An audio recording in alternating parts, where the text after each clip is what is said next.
Welcome back again guys. तो यहाँ पर आरआरबी एनटीपीसी बेस्ट जो हमारा सेशन चल रहा है उस सेशन के एक अगले यहाँ पर सीरीज को लेकर हम आ चुके हैं आपके बीच। और फ्रेंड्स, मैं यहाँ पर एक बात और आप लोगों से कहना चाहता हूँ कि यहाँ पर काफ़ी मेहनत के साथ आप लोगों के लिए ये सीरीज़ तैयार की गई है और सारे सीरीज आपको प्लेलिस्ट में एक जगह एकत्रित भी कर दी गई है ताकि आप इनका पूरा फ़ायदा ले सके और आप सारे हिसाबों के सॉल्यूशन को एक जगह पर देख सके।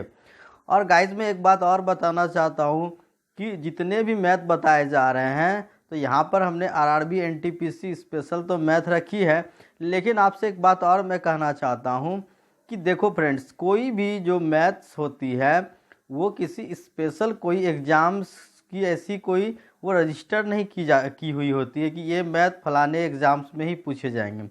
ये एग्ज़ाम्स आपके कंपटीशन के लिए होते हैं। ऐसा नहीं कि हम आरआरबी एनटीपीसी की सेट है तो ये हमारे लिए ज़रूरी नहीं है। जो बीएसएससी या फिर और भी अदर कोई भी कंपटीशन्स की तैयारी कर रहे हैं तो सारे मैथ सभी कंपटीटर्स के लिए वो बहुत ही इम्पोर्टेंट्स होते हैं। और साथ में यहाँ पर जो हम आप लोगों को जो मैथ की जो स्ट्रेटजी है और उसे लेकर खास करके कंसेप्चुअल बात करते हुए जो एक लॉजिक हम यहाँ पर दे रहे हैं, बता रहे हैं, वो बेहतरीन है। और आप लोग ज़रूर सारे सवाल के सॉल्यूशन को देखें तो आप लोगों को एक बेहद ही नई जानकारी और बिल्कुल नई सॉल्यूशन की एक मेथड आप लोगों को यहाँ देखने मिलेगी। तो आइए इसी के साथ हम लोग चलते हैं आरआरबी एनटीपीसी की आज के इस नए सेशन में। तो यहाँ पर हमारा जो आज का पहला सवाल है, दो क्रमागत विषम संख्याओं का गुणनफल 399 है, उनमें से छोटी संख्या ज्ञात करनी है।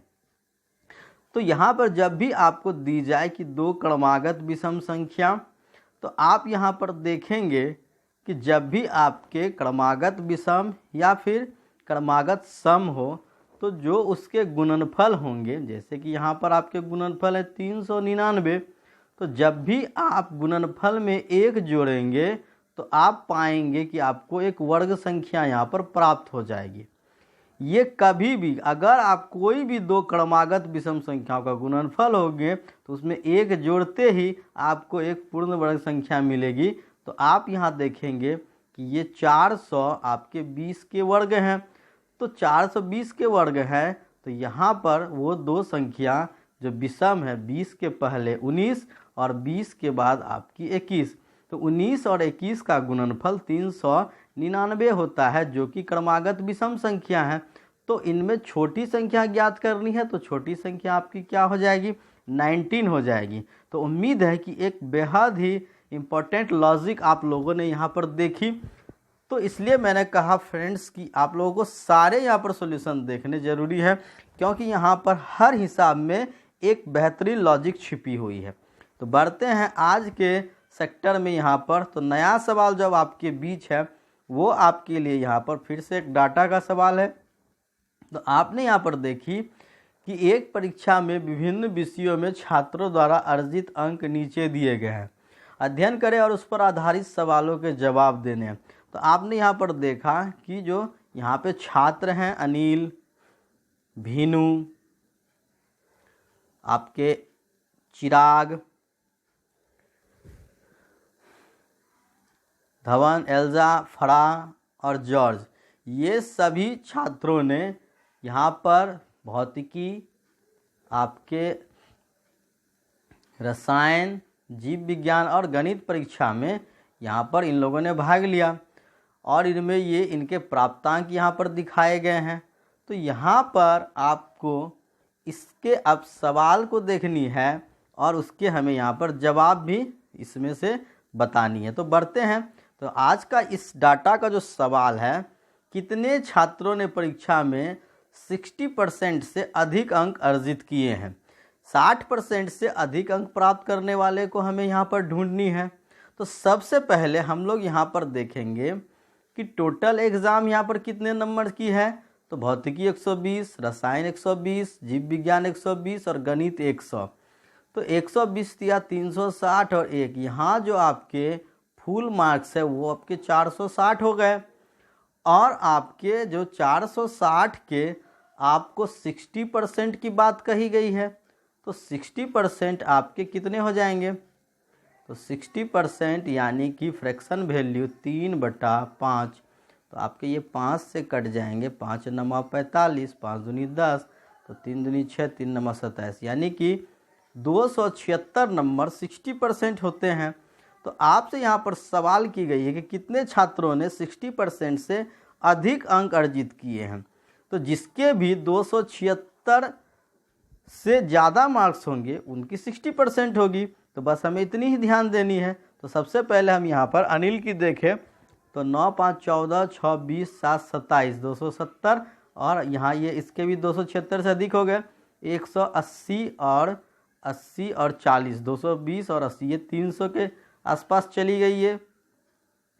यहाँ पर हमने देखा 9, 6, 15, 7, 22, 9, 31, ये 310 से के आसपास चले गई।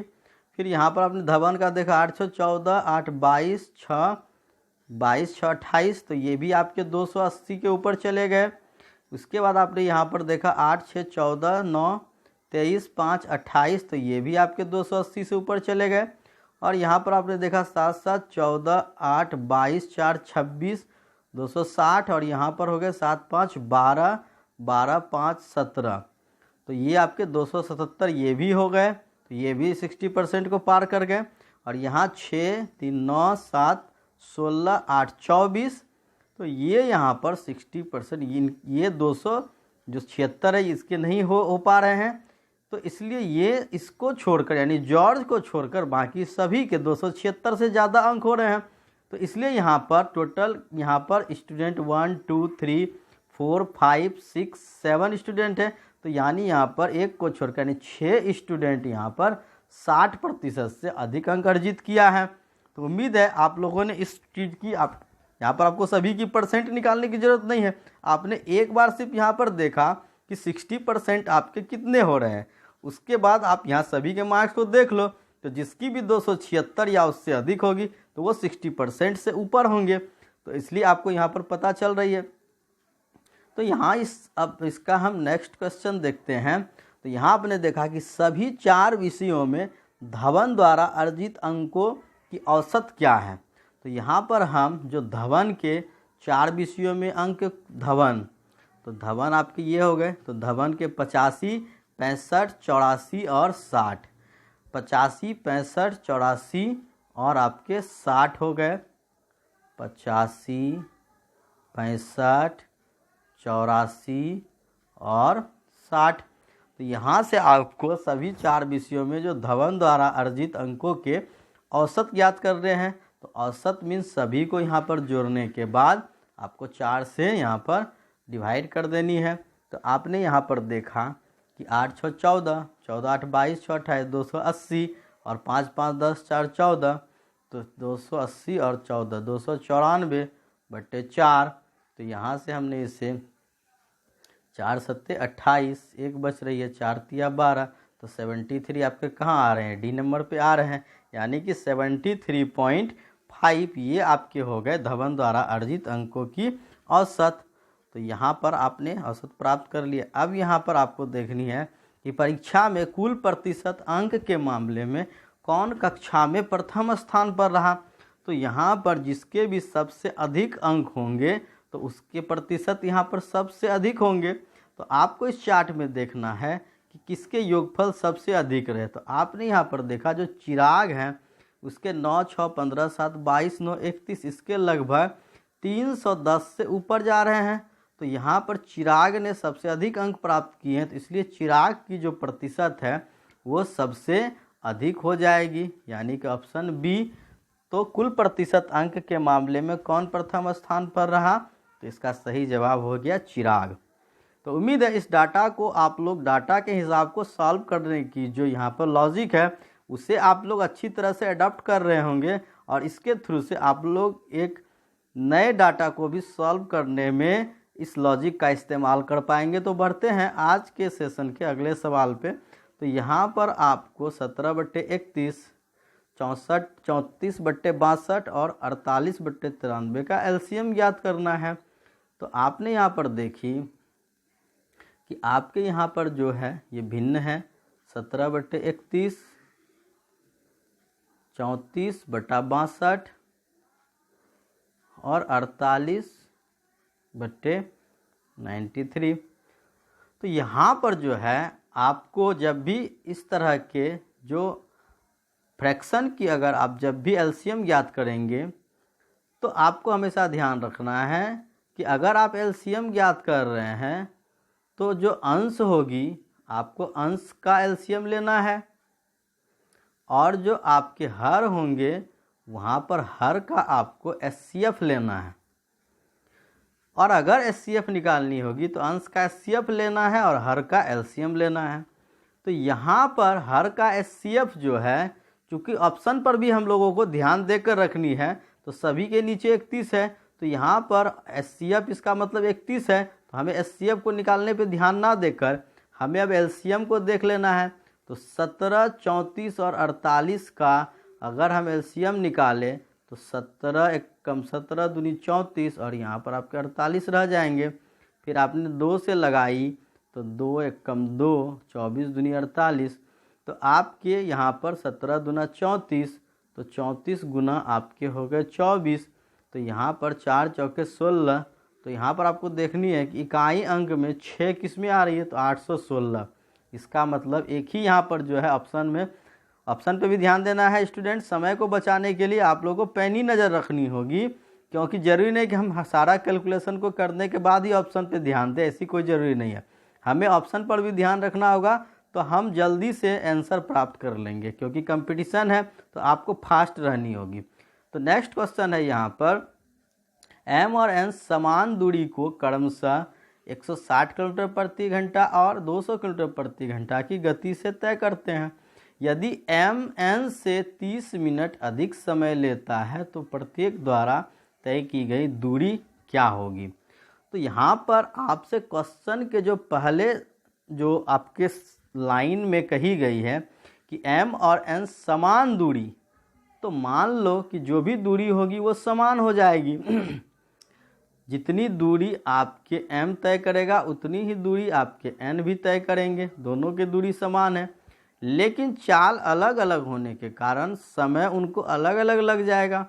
तो यहाँ पर जो है कि m जो है वो n से 30 मिनट अधिक समय लेता है। तो अगर यहाँ पर n अगर x मिनट लेता है तो आपके m n से 30 मिनट अधिक यानी कि x प्लस ये 30 मिनट आपके लेता है। तो दूरी बराबर आपके होते हैं चाल गुना समय। तो जब n की चाल आपके 200 है तो n के द्वारा तय की गई दूरी 200x हो जाएगी, यानी कि चाल गुना समय, n की समय x मिनट है। और जब आप यहाँ पर ये आपकी m की दूरी निकालोगे तो m की चाल है 160 और m के द्वारा लिया गया समय है x प्लस 30। तो यहाँ पर आप सोचोगे कि यहाँ बात तो किलोमीटर प्रति घंटा है, पर हमने यहाँ मिनट से मल्टीप्लाई किया। तो अगर आप इसको घंटा में बदलोगे तो यहाँ भी आपको 60 से डिवाइड करनी होगी और यहाँ भी आप 60 से डिवाइड करोगे, तो ये 60 और ये 60 तो कट जाएंगे। इसलिए यहाँ पर डायरेक्टली हम लोग x प्लस 30 से काम कर लेंगे। तो यहाँ पर आपने देखा 200x equal to 160x plus आपके हो गए यहाँ पर 4800। तो यहाँ जब हम लोग घटा देंगे यहाँ पर तो 40x बराबर 4800।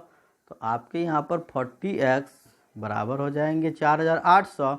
तो इसे हमने कटा दिया तो 4 से ये कट गए 120 बार में, यानी जो आपके x है, तो x को हमने यहाँ पर समय माना था, तो n के द्वारा जो समय लिया गया वो 2 घंटे लिया गया। तो 2 घंटे में आपके जो n की जो चाल है 200 किलोमीटर प्रति घंटा, तो n के यहाँ पर 120 मिनट यहाँ पर निकल गए। तो n 120 यानी कि 2 घंटा, तो 2 घंटा में ये 200 के हिसाब से n के द्वारा तय की, यानी कोई किसी की भी दूरी यहाँ पर आपके 400 किलोमीटर ही हो जाएंगे। तो उम्मीद है कि ये सवाल आप लोगों को अच्छे से समझ में आ गया होगा। तो बढ़ते हैं हमारे यहाँ पर नेक्स्ट क्वेश्चन की ओर। तो यहाँ पर आपसे है कि tan 315 डिग्री का आपको मान निकालनी है। तो यहाँ पर आपने देखा tan 315 डिग्री की वैल्यू आपको निकालनी है। तो जब भी आपको tan 315 डिग्री होंगे तो आप यहाँ पर इसे लिख सकते हो tan 360 माइनस 45 डिग्री। तो ये आपके 360 माइनस थीटा इक्वल टू आपके हो जाते हैं माइनस tan थीटा। तो tan 45 डिग्री की वैल्यू 1 हो जाती है, तो इसलिए इसकी वैल्यू आपकी हो गई -1 यहाँ पर। तो नेक्स्ट क्वेश्चन की ओर बढ़ते हैं। तो यहाँ पर आपने देखा कि आपके जो सवाल दिए हुए हैं, यदि y की वैल्यू 2x - 1 बाई x + 3 दी गई है और y की वैल्यू अगर 1 है तो x की वैल्यू क्या होगी, यानी x की कौन सी वैल्यू रखने से y की वैल्यू यहाँ पर 1 हो जाएगी। तो यहाँ पर हम लोग इस सवाल को ऑप्शन के हिसाब से बनाने का प्रयास करेंगे। तो आपने यहाँ पर देखा कि आपकी जो यहाँ इक्वेशन दी गई है वो आपके दिए गए हैं 2x - 1 बाई x + 3। तो अगर यहाँ पर हम देखें तो y की वैल्यू 1 लानी है, तो हम ऑप्शन से चेक कर लेंगे। अगर हम यहाँ पर सबसे पहला ऑप्शन 4 है, अगर हम यहाँ 4 रखते हैं तो 4 दूनी 8 - 1 7, और यहाँ पर 4 + 3 वो भी 7, 7 7 कट के 1 हो जाएंगे। यानी कि जब हम x की वैल्यू 4 रखेंगे तो y की वैल्यू 1 निकल जाएगी। तो ये आपके हो गए बिल्कुल सही जवाब, यानी कि आपके यहाँ पर x के वैल्यू हो जाएंगे 4। बढ़ते हैं नेक्स्ट क्वेश्चन की ओर। यहाँ पर आपसे सवाल दी गई है, यदि x बराबर 7 - 4√3 है तो रूट अंदर x + 1/√x का मान आपको ज्ञात करना है। तो यहाँ पर बेहद इम्पोर्टेंट सवाल और बहुत ही प्यारा सवाल है। मैं इसे लॉजिकल बताऊंगा आप लोगों को। तो आपने यहाँ पर देखी जो आपके x की वैल्यू दी गई है वो आपके x = 7 - 4√3 है। तो जब भी यहाँ पर आपको क्या करनी है, जब भी आपको x की वैल्यू दी गई है तो 1/x की वैल्यू हम लोग कैसे निकालते हैं, अगर इसमें जो दोनों टर्म दिए गए हैं अगर इसके स्क्वायर की जो डिफरेंस है वो 1 हो जाती है। अगर 7 की स्क्वायर यहाँ पर 49, 4 की स्क्वायर 16, √3 की स्क्वायर 3, तो 16 तिया यहाँ पर 48, तो 49 और 48 की डिफरेंस कितनी हो गई। यदि डिफरेंस 1 हो जाए स्क्वायर की तो 1/x बराबर सिर्फ यहाँ पर अगर माइनस है तो प्लस और प्लस है तो माइनस, केवल इसके बीच का चिन्ह बदल जाएगा। तो आपको x और 1/x की वैल्यू मालूम हो गई। अब आपको यहाँ पर रूट अंदर x + 1/√x की वैल्यू निकालनी है। तो सबसे पहले हम इसकी स्क्वायर कर लेते हैं।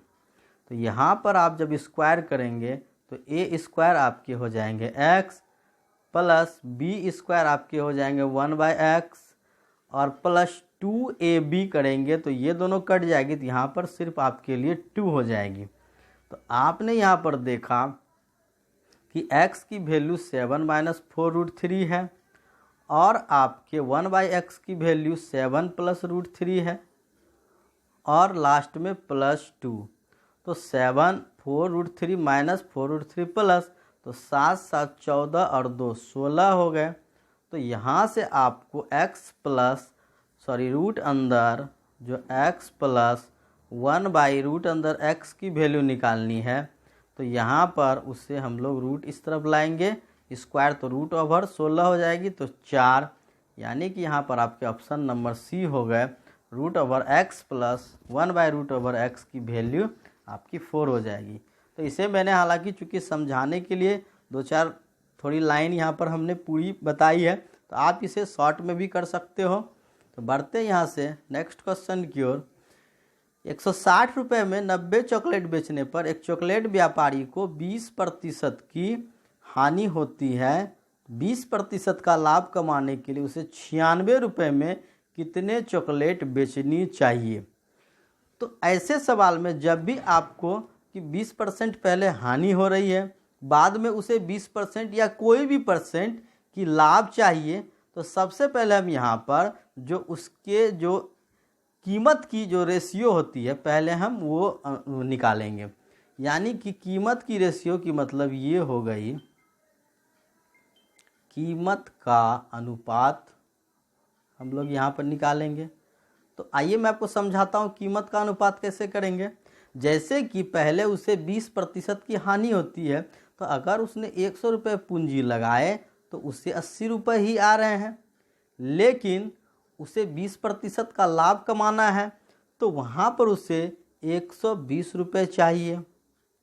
आ रही है बात समझ में कि अगर वहाँ पर उसे जहाँ पर उसने 80 रुपये कमा रहे थे, अब उसे 120 रुपये कमाने की यहाँ पर चाहत हुई, तो अगर यहाँ पर हम देखेंगे तो 40 दूनी 80, 40 या 120, यानी कि अगर वो 2 रुपये कमा रहा था तो अब उसे उतनी ही सामान बेचकर 3 रुपये कमानी होगी, तभी वो 20% के प्रॉफिट पे चलेगा। तो जब भी आपके कीमत की अनुपात निकल जाए तो हम यहाँ पर वस्तु का अनुपात निकाल लेंगे। तो जो वस्तु का अनुपात होगा वो कीमत के अनुपात के विपरीत हो जाएगा, यानी 3:2। कहने का मतलब है कि अगर आपको 2 रुपये से 3 रुपये कमानी है तो 3 सामान के जगह पर आपको 2 सामान बेचनी है। तो आप यहाँ पर 90 चॉकलेट बेच रहे थे, तो जहाँ पर आप 3:2 में सामान बेचनी है, यानी कि जहाँ आप 90 चॉकलेट बेच रहे थे यानी कि 30 गुना ज़्यादा, तो यहाँ पे 30 दूनी आपके कितने हो जाएंगे, यानी 90 की जगह आपको 60 ही चॉकलेट बेचने हैं। तो 60 चॉकलेट बेचने हैं तो कितने रुपए में, 160 रुपये में 60 चॉकलेट, तो आपको 96 रुपये में कितनी चॉकलेट बेचनी चाहिए। तो अगर हम 160 रुपये में 60 चॉकलेट बेच रहे हैं तो यहाँ पर एक चॉकलेट की कीमत हमारी हो जाएगी 160/60, तो यहाँ पर इंटू कर देंगे हम लोग,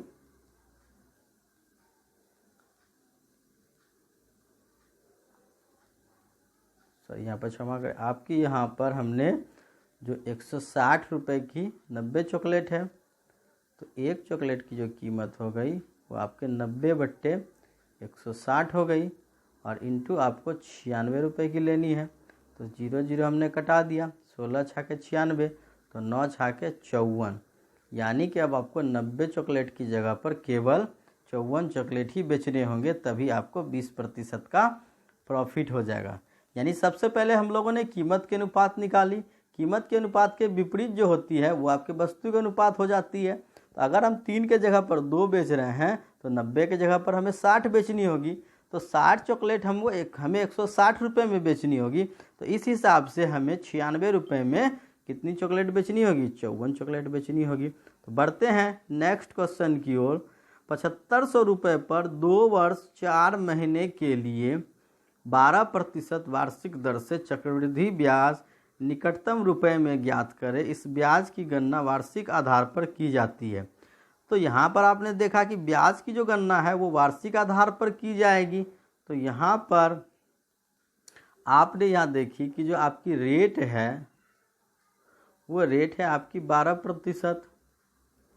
तो 12% आपके कितने हो जाते हैं, 3/25 हो जाते हैं। तो यहाँ पर देखने की बात है कि जब आपके 2 साल और 4 महीने की बात कही गई है तो 2 साल तो आपको 12% पूरे लगेंगे, लेकिन जब आप 4 माह की बात की जाएगी तो 4 माह में आपको 1 साल में 3-4 महीने होते हैं, तो इसे हमें 3 से डिवाइड दे दिया, तो आपके 4% यानी कि 4 माह का हमें सिर्फ 4% ही ब्याज देनी पड़ेगी। तो यहाँ पर जो 4% हो जाएंगे वो आपके हो जाएंगे 1/25।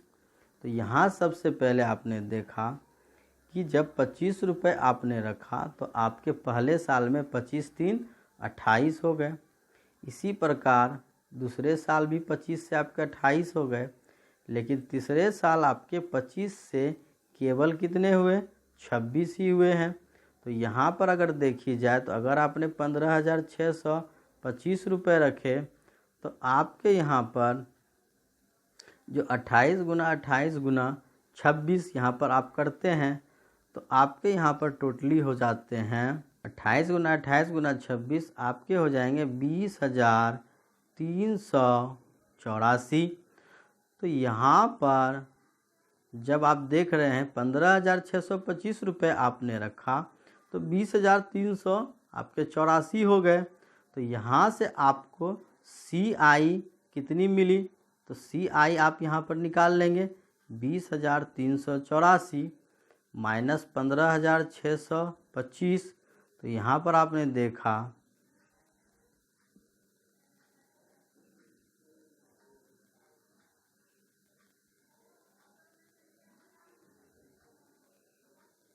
4,759 रुपये आपको ब्याज मिल रहे हैं। तो यहाँ पर जो आपने 15,625 रखे तो आपको इतनी ब्याज मिल रही है। तो यहाँ पर आपने तो 7,500 यानी कि आपने यहाँ पर पैसा 15,000 नहीं रखकर 7,500 रखा है, तो लगभग इसका आधा रखा है, तो ब्याज भी लगभग इसका आधा, यानी कि आपको 2,284 रुपये के लमसम पे यहाँ पर आपको ब्याज मिल जाएगी। यानी कि अगर आपने 15,000 रखे हैं तो 4,759, लेकिन अगर आपने यहाँ पर केवल आपने 7,500 रखे हैं तो आपको आधे ब्याज यानी कि लगभग 2,284 रुपये के आसपास की ब्याज मिलेगी। तो बढ़ते हैं नेक्स्ट क्वेश्चन की ओर। एक यहाँ पर आपके सवाल हैं, एक समकोण त्रिभुज के कर्ण की लंबाई सबसे छोटी भुजा की दुगनी लंबाई से 2 मीटर कम है। यदि तीसरी भुजा सबसे छोटी भुजा से 2 मीटर अधिक लंबी हो तो त्रिभुज के कर्ण की लंबाई क्या है। तो यहाँ पर हम लोग दो चीज़ का इस्तेमाल करेंगे। एक तो यहाँ पर हम लोग ट्राइप्लेट्स पे भी ध्यान देंगे। तो आपने यहाँ पर देखा कि अगर यहाँ पर अगर हमें कर्ण की लंबाई मांगी जा रही है तो आपके यहाँ पर दो ही ऑप्शन में आपको कर्ण की वैल्यू नज़र आ रही है, एक 10 और एक 13। तो अगर हम यहाँ पर 10 ले तो ये ट्राइप्लेट 6, 8, 10 होगी, और अगर हम यहाँ पर 13 लेंगे तो आपके लिए कर्ण को 13 मान लेंगे तो 5, 12, 13। तो हमें यहाँ से चेक करनी है कि ये इस पर फिट आती है या नहीं। तो कर्ण की लंबाई सबसे छोटी भुजा की लंबाई की दोगुनी से 2 मीटर कम है। तो सबसे छोटी भुजा यहाँ पर 6 है, तो 6 दूनी कितनी हो गई आपके 12, तो 12 से 2 कम यानी कि 10। और तीसरी भुजा सबसे छोटी भुजा से 2 मीटर अधिक है, तो तीसरी भुजा यानी कि कर्ण के अलावा ये है 8। तो 8 जो है इस 6 से 2 मीटर अधिक है, तो बिल्कुल ये 6, 8, 10 यानी कि इस त्रिभुज की जो भुजाएँ होंगी वो आपके हो जाएंगे 6, 8, 10। तो इसकी कर्ण की लंबाई 10 मीटर, ऑप्शन ए हो जाएंगे आपके बिल्कुल ही सही जवाब। तो उम्मीद है कि ये लॉजिक आप लोग को समझ में आई होगी। तो यहाँ से आप बढ़ते हैं एक और सवाल की ओर। कितने समय में एक धनराशि स्वयं की 2 गुनी हो जाएगी यदि यह साधारण ब्याज की 6.25% की वार्षिक दर से निवेश की गई है। तो यहाँ पर आपको देखनी है कि जो रेट आपको दी गई है वो रेट आपको 6.25% की दी गई है। तो कितने समय में स्वयं की दुगनी हो जाएगी। तो जब भी आपके जो रुपए हैं वो आपके दुगनी, मान लो आपने 100 रुपये रखे तो ये आपके अगर दुगनी हो गए तो इसकी मतलब 200 रुपये हो गए। लेकिन आपके रुपए जब 200 हो गए तो पर आपकी ब्याज तो वहाँ पर 100 रुपये ही होगी, क्योंकि 100 रुपये तो आपके अपने पैसे हैं। तो 100 रुपये अगर ब्याज है तो 100 रुपये आपके यहाँ पर रेट तो 6.25 है, यानी हर साल आपको सिर्फ 6.25 ही मिल रहे हैं। तो 6.25 की रेट से 100 रुपये बनने में कितने साल लगेंगे। तो यहाँ से हमने देखा कि अगर हम यहाँ से पॉइंट को हटा दें तो यहाँ पर 2 जीरो ला सकते हैं। तो 25 से हमने इसे 25 बार में कटा दिया, 25 से हमने इसे 400 बार में कटाया, 25 से ये 16 बार में कट गए। तो 16 वर्ष यानी कि जो ये है वार्षिक दर से निवेश की गई, तो कितने समय में यह दोगुनी हो जाएगी, यानी कि इस हिसाब से यह 16 वर्ष में दोगुनी हो जाएगी। तो अगला सवाल यहाँ पर आपके लिए, ये आपके त्रिकोणमिति का सवाल है और बेहद ही प्यारा और बेहद ही इम्पोर्टेंट भी सवाल है। तो आपने देखा कि साइन थीटा बटे 1 + cos theta plus 1 plus cos theta by sine theta equal to what.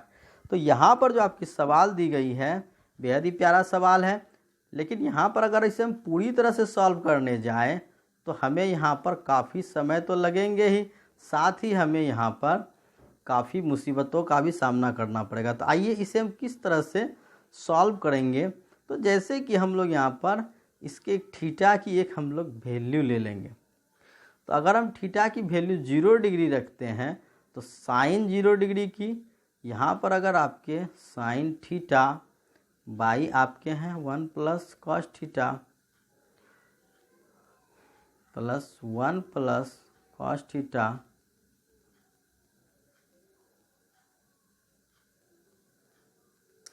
तो हम यहाँ पर 0 डिग्री और 90 डिग्री रखने से यहाँ पर हमें सहूलियत होती है। तो 0 डिग्री रखने से थोड़ी यहाँ पर एक परेशानी है कि 0 डिग्री की वैल्यू 0 हो जाती है और किसी भी संख्या हम 0 से भाग देंगे तो अपरिभाषित। तो यहाँ पर अगर हम थीटा 90 डिग्री रख ले तो साइन 90 डिग्री की वैल्यू 1 हो जाएगी और 1 प्लस कॉस 90 डिग्री की वैल्यू आपकी 0 हो जाएगी, प्लस 1 प्लस जो कॉस 90 डिग्री की वैल्यू 0 और साइन 90 डिग्री की वैल्यू 1। तो आपके यहाँ पर 1/1 प्लस यहाँ भी 1/1, तो 1 प्लस 1 इक्वल टू आपके 2 हो गए। तो यहाँ से आपने देखा कि जब थीटा 90 डिग्री रखने पे 2 आती है, तो अब ऑप्शन में आपको देखनी है कि किसमें आपको जब आप 90 डिग्री रखते हो तो वहाँ भी 2 आएगी। तो अगर हम 1090 डिग्री की बात करें तो यहाँ पर आपके 1090 डिग्री की जो वैल्यू होती है वो हो जाती है आपके आपके अपरिभाषित हो जाते हैं 1090 डिग्री की वैल्यू अपरिभाषित। और अगर कॉट 90 डिग्री की बात करें तो कॉट 90 डिग्री की वैल्यू हो जाएगी अपरिभाषित। और 2 बाई साइन 90 डिग्री तो 2/1 इक्वल टू आपके हो गए 2 और कॉस 90 डिग्री की वैल्यू 0, तो ये तो आपके अपरिभाषित हो गए। यानी केवल यहाँ पर 2 बाई साइन थीटा ही यहाँ पर आपके 2 आ रहे हैं। तो इसलिए आपके यहाँ पर जो है इस इक्वेशन का जो सॉल्व होगा वो 2 बाई साइन थीटा आंसर हो जाएगा, क्योंकि यहाँ पर दोनों तरफ थीटा के मान फॉलो कर चुके हैं। तो उम्मीद है कि इसे आप लोगों ने समझा होगा। जब भी इस तरह के सवाल हो तो आप थीटा की कोई वैल्यू रखकर इसे इस तरह से जांच कर सकते हो। तो सॉल्व करने पर आपके 2/sin थीटा ही आएंगे। तो बढ़ते हैं नेक्स्ट सवाल की ओर। एक दुकानदार 20 कुर्सियां बेचकर 4 कुर्सियों के विक्रय मूल्य के बराबर लाभ कमाता है, तो उसे कितना प्रतिशत लाभ हुआ। तो यहाँ पर आपने देखा कि जो 4 कुर्सी के विक्रय मूल्य के बराबर लाभ कमाता है तो उसने वहाँ पर 20 कुर्सी बेचा।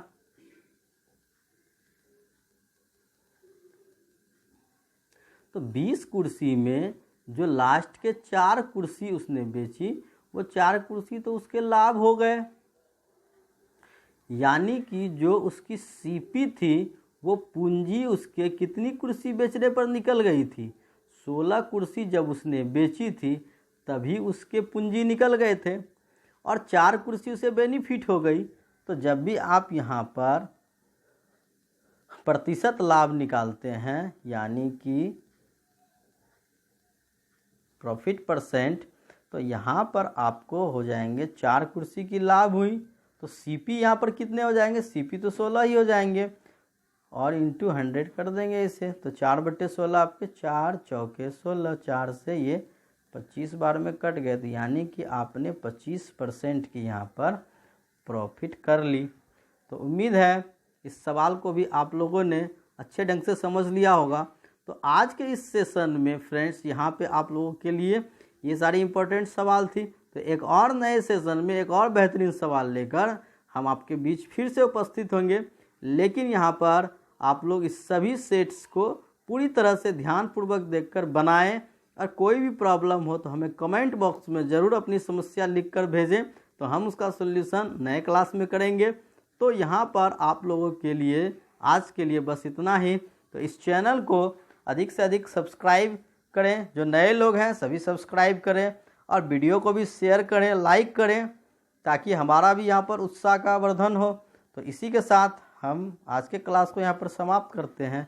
मिलते हैं अगले क्लास में, तब तक के लिए गुड बाय।